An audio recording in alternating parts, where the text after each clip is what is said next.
ढेंकानाल जिला बेनुआपाड़ और गंडीझरा नाଳରେ छाड़देला रुंगुटा कंपानीर आवर्जना पानी।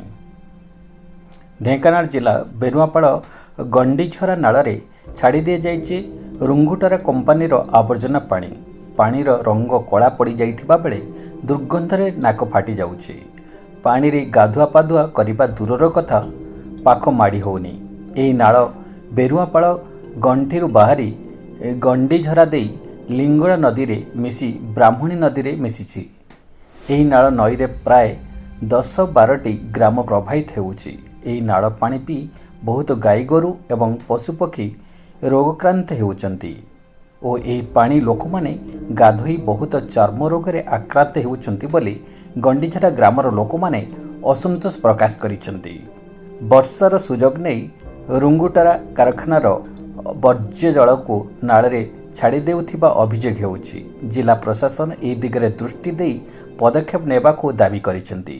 जदि जिला प्रशासन किछि दृष्टि आकर्षण न करंती आममानकू न्याय न दियंती ताहाले आगामी दिन में रुंगुटारा कंपानी आगरे धारणारे बसी बोली गांडीझरा ग्रामर चेतावनी देइचंती।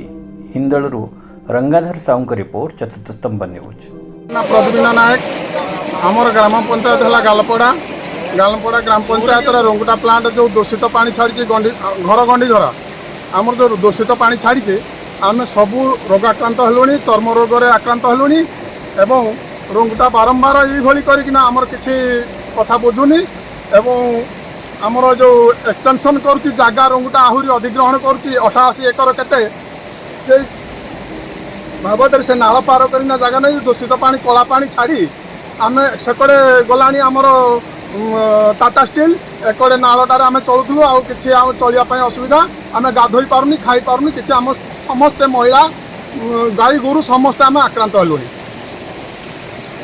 आम मैंने भी एवं विभिन्न प्रकार रोगक्रांत आम सब प्रकार पानी गाधोले देह मुंड चर्म रोग फली जाऊँगी आ गाई गोरु सब खाईकिना मृत्युवरण कले गाई गोरु मैंने यही पानी सब दूषित पानी छाड़िकिना आम असुविधार सम्मुखीन होचु।